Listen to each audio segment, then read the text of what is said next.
What's up, guys? Today we are going to be looking at every single new feature in Minecraft's 1.20 update. So first, leave a like, subscribe, and let's get right into this. Alright, so first we have the new bamboo blocks, which includes just the normal bamboo blocks, both in normal form, stripped form, the bamboo planks, the bamboo mosaic slab, the bamboo plank slab, bamboo mosaic, and normal bamboo plank stairs, trapdoors, pressure plates, buttons, boat with chests, boats, doors, hanging signs, normal signs, fence gates, and fences. So there's a lot you can make here. And yeah, now I'm going to show you how to make it. So first, you're going to need to get some bamboo, just like this. So it starts with just these normal bamboo planks. And then you're probably wondering, well, how do you get the logs like that? Well, now we're going to take this bamboo and we're going to put it into our 9x9 crafting grid just like this to make some bamboo blocks. Now to turn these into these more yellowy ones, you can just strip it with an axe like you would any normal log. Now if you throw this in here, you get bamboo planks. With that, you can make your stairs, or you can make your slabs like normal, and also your stairs just like normal like that. But now you make the bamboo mosaic blocks by putting two bamboo slabs over each other. And then you can also make the slabs and the stairs out of these too. And then the pressure plates, fences, fence gates, hanging signs, and signs are made like you would normally make all of those, but just with the bamboo blocks. Alright, our next feature seems to be the new mob, the camel.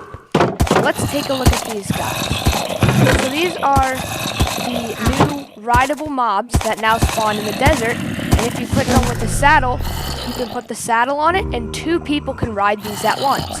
Also, camels have this cute little laying down animation, and you can breed a camel with cacti just like so. And once you're on the camel, if you spawn in some mobs here, you'll notice they actually can't reach me from up here. Skeletons can still shoot you, but it's very useful because you can have two players, one to drive the camel and then one to like fend off the mobs. Camels can also climb up 1.5 block tall walls and fence posts just like that. And they also have a very cool dash ability instead of jumping. If I press F5 here, if we hold down W in space and then release space, just like that, they can dash forward. So if we hold down W in space and then release space, they can dash forward just like that. Oh no, I'm gonna die. Oh no. Oh no. Alright, so our next feature appears to be inside of this little house here. Oh, it's the new chiseled bookshelf. So with these new chiseled bookshelves, they spawn in empty, just like a normal shelf, and then you can put books in them. And you can even put in books and quills, normal books, and even enchanted books. So if we put these in here, let's see what will happen. Oh, a secret door. What's down here? Ooh, diamond blocks. Do not touch. I wonder what happens if I go in here. Oh, what was that noise? Oh no. Oh no. Oh no. Get me out of here. Oh, it was a self-destructing room. So all jokes aside, these bookshelves can be very useful for storing books and for redstone contraptions. The door is very simple to set up. So all you need is a comparator facing the bookshelf, 2 redstone dust, a redstone torch, and a sticky piston. And that's all you need to make your own secret entrance. Just don't put the TNT down there if you want your valuables to survive. Oh, and then when you take out the books, the door will come back just like normal. On to the next feature. Alright, so our next feature is about these creepy skulk sensors. So now we have this new block called the Calibrated skulk sensor. It is crafted with 3 amethyst shards and the normal skulk sensor. So when you hook up a lectern, the comparator to these, if you put 15 pages in, if you swap the pages, the skulk sensor can sense different objects. Like if you turn to page 3, it can sense item interactions. So let's test out some of these. So right now it sent a movement on terrain. So whenever I move, it's going to light up or send a signal. Oh, and you can also waterload these. So let's try some other ones. So let's try blocks changing. That's page 11. So if I place down these spruce logs here and strip them, it sends a signal. Let's see what else we can do with this. Let's try blocks being broken. So if I place down these spruce planks here, and then I break them, it sends a redstone signal. Let's try another one. Mobs and players getting damaged. So if we light ourselves on... Oh no, I spawned a zombie. Oh no. Back up. Back up. No, you are not going to ruin this part of the video. Okay, so now when we take damage, the light lights up. Now this is a very interesting way to make your light switch. Oh, I died. Let's try one more one. So let's try equipping armor. So for that, we are going to turn to page 5. So now when we equip this gear, the light lights up. So this can be an interesting way to like reveal your secret base with sticky pistons, like make a secret door, or just turn on your lights in your base. You can probably find a better way to use this than just to light up a redstone lamp. And there will be a guide in the description to what each page emits to the skulk sensor, so what each page sets it to. Alright, our next feature looks to be archaeology. So, to do some archaeology, you're going to need to craft yourself a brush. And brushes can be made with sticks, copper ingots, and feathers. So once you put these in the crafting grid, you do stick on the bottom, then a copper ingot, kind of like a sword, but you put a feather. And then you get the brush item. So now to actually get stuff out of, or to do the archaeology part, you need to find suspicious sand, which looks like this, or suspicious gravel, which looks like this. Now, suspicious sand and gravel can be found in the secret rooms in desert temples, or in the brand new very rare trail ruins. So let's go check those out. So now when you want to find yourself some trail ruins, you are going to want to look for a few terracotta blocks poking up like this above the surface. And then once you find that, you can dig it up and find some suspicious gravel. But be careful because you don't want to break that suspicious gravel. So I've already dug up this whole one for us to check out. So let's go down these ladders and see if we can find any suspicious gravel. Let's see, and keep your eyes peeled. It can be easy to pass up. Oh, there's some. See what we get. Oh, it looks like a pottery sherd. So these are new items that can be used to craft up the new clay pots. So here is a friend pottery sherd. It appears to be depicting a villager or something like that. Let's see what else we can get. Let's see what's in this one.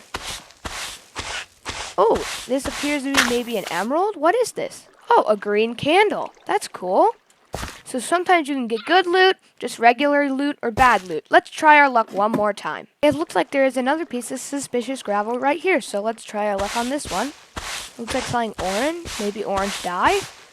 Yep, it looks like orange dye. So yeah, you can get a variety of items from this, and this is only a fraction of the suspicious gravel you can probably find. So try digging up some more of the normal gravel, and you might uncover more suspicious gravel. And remember, do not dig up the suspicious gravel, or else you won't get anything. Oh, here's another piece. Let's see what we get from this one. Looks like something blue. Maybe blue dye? Yeah, so pretty cool. Now let's go check out the secret desert temple room. So here we are at the desert temple, and I have already set this place up with a chest with some shovels in it. And I have wooden shovels here because I don't want to accidentally break this suspicious sand in the desert secret room thingy. So it appears like it's right over here. So normally the floor will just be this sandstone, but if you find some sand, then you can start digging.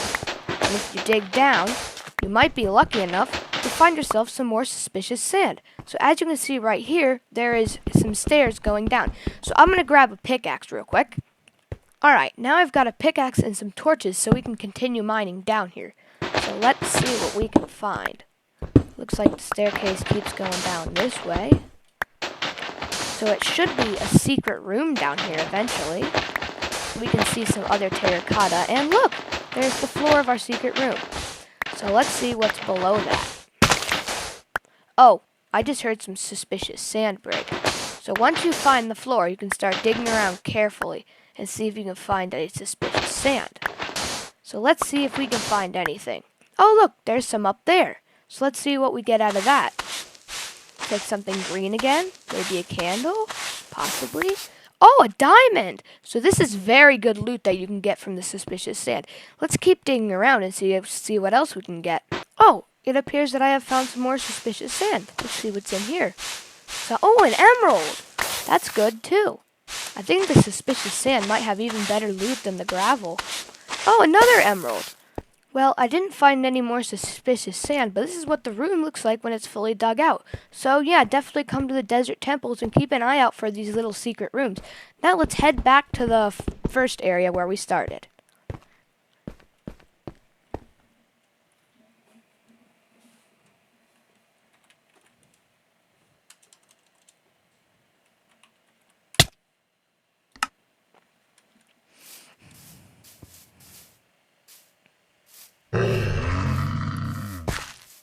Alright, so we're back at this little area I set up, and these are all the pottery sherds that you can get. I only found one today, and that was the friend pottery sherd. And then you can craft these in a 4x4 crafting grid, like this, like that.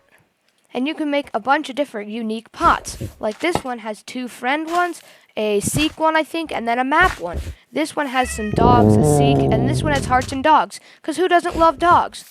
Alright, on to the next section. Alright, so our next section appears to be the brand new mob, the sniffer. It looks like he's hiding from me right now. There he is. So these mobs have really big noses, and you can find their eggs in suspicious sand or gravel. And then you can also acquire the sniffer egg by breeding 2 sniffers together. And the sniffer will occasionally stick its nose in the ground and sniffer new seeds, which are the pitcher pod and the torch flower seeds. If you plant them like this, well then, these seeds will eventually grow into these 2 new plants. The first one is the torch flower. It doesn't give off any light, but you can put it into suspicious stew to get night vision. And the second plant is the pitcher plant. It doesn't really do anything besides look cool, but I mean you can craft it into cyan dye, which is the only flower to do this now. So the sniffer will sniff around for a bit until he smells something, and then he will stick his nose into the ground, and then give you either the pitcher pod or the torch flower seeds. So let's see if we can catch him sniffing.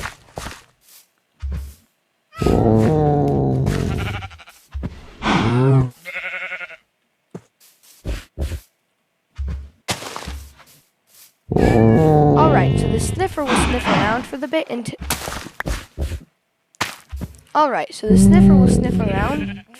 until... it eventually smells something and will stick its nose in the ground and then dig up either the pitcher pod or the torch flower seeds. And then you can collect those and plant them to where they will eventually grow into these 2 flowers. So let's see if we can catch him sticking his nose into the ground.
Oh, it looks like he smells something.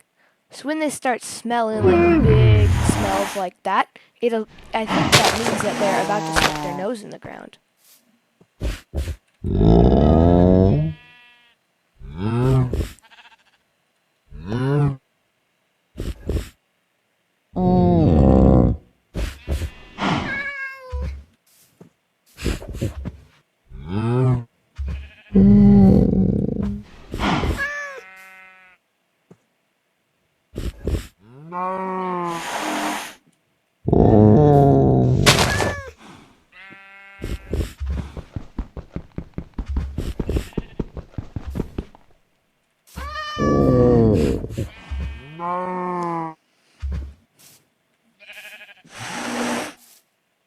Oh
my gosh, we're doing a sniff already.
Oh, it looks like the sniffer smells something.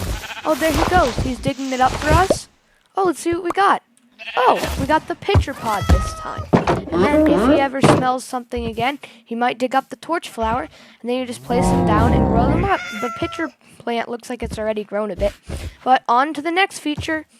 Alright, here's our next feature, and this time around it has to do with mob heads. So now we have the new piglin head, which we can wear or put on other mobs. Now, the piglin head, just like the other heads, like the creeper head and the zombie head, allows us to not be detected by them until we go very close to them. And now when you place them on note blocks like this, it plays their sound. So now we'll have it play the dragon sound. Unfortunately, it can't play the player sound. I don't even know what the player sound would be. Maybe like a villager noise.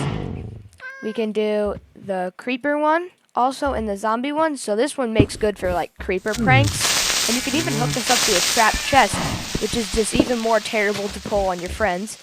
And then we have the zombie one, which plays the zombie noise. So that's about it for this feature, and on to the next one. Alright, so our next feature has to do with the text on the signs. So now, as you can see, this sign was intentionally messed up by me.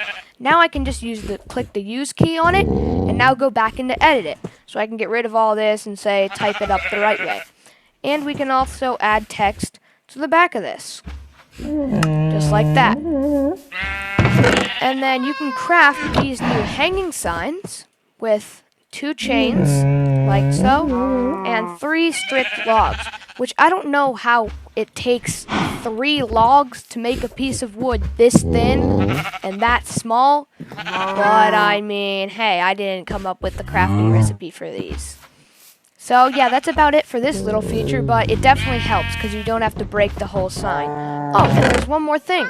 Now you can wax signs so people can't go in and change them. See, so I'm clicking the key trying to change this, and I can't change it.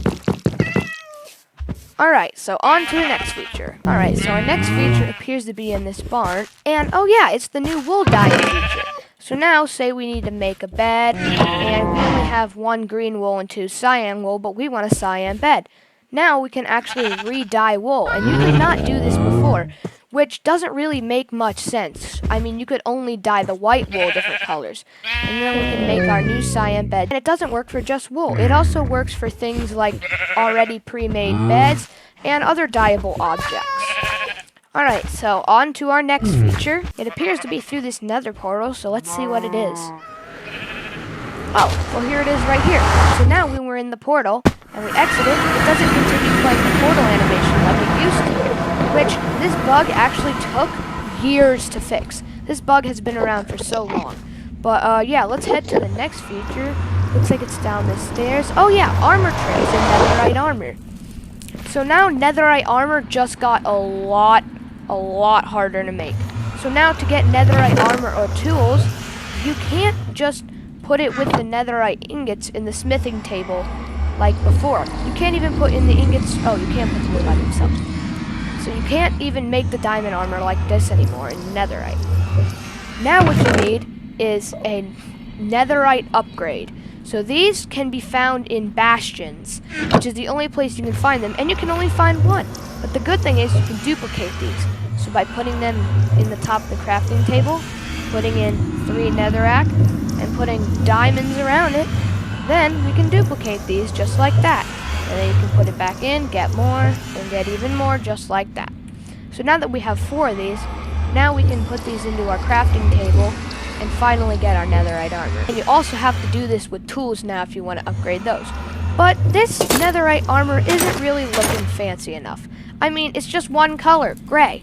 So why don't we make this look a whole lot fancier? So now, if we grab one of the new armor trims displayed over here, we can add new trims to make our armor more colorful. So like this one is the ender trim on the diamond armor with amethyst, and you can even put stuff like netherite on leather armor, lapis on the netherite, and my personal favorite, emerald on iron. So let's see which one we should pick for ours. Let's do the spire. The spire is one of my favorites. So now we only have one of these, and say we want to do both our chest plate and our leggings. Well, you can duplicate these two just like this. So if we go into our crafting grid here, put this up top, put the respective material in here, and surround it with diamonds, we can duplicate it just like the netherite upgrade. And then we use this just like we upgraded our netherite armor. So we can then put these in here. Oh, wait, that's right. So then we have to pick one of these. So let's do emerald and copper. So now if we put this in here, and we put our smithing template in there with the material of choice, we can make our armor have new trims like this. We can do this for the leggings too, and let's say we want this in emerald this time. We can do this with emerald too and make them look a whole lot more fancy. Now, to make more of all these armor trims, all you have to do is combine them with their respective material. You don't have to use purple to upgrade all of them. Like this one, for example, takes endstone, this one takes prismarine, this one takes cobble, and all of these take their respective materials to duplicate too, and then you can just put those in there and upgrade your armor just like that. So that's basically all you need to know about armor trims, and also I would recommend trying them out before you put them, or before you try and get them in survival, or else that's going to be pain. So you can find armor trims in their respective places. Like you can find these in the end. These come in, I think, what are those things called? Those ocean temples. These come from those ocean ruins, and they come from all sorts of different places. Like these ones come from the end too. These ones come from bastions. And yeah, they all come from different places, and they're very hard to find.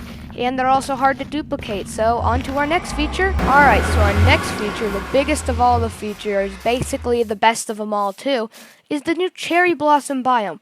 These biomes are absolutely beautiful with all these blooming cherry trees and petals in the air and petals on the ground too. And you can collect all these items with the beautiful dark logs.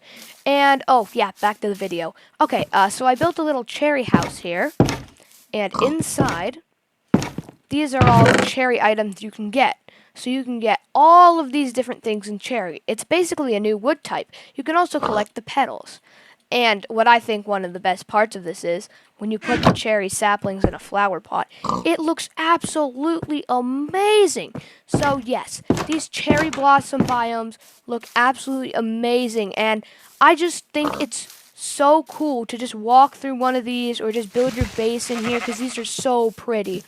So anyway, this is where I'm going to end the video here. I hope this enjoyed and helped you understand what's going to be or what came in the update. And yeah, like, subscribe, and 4M out.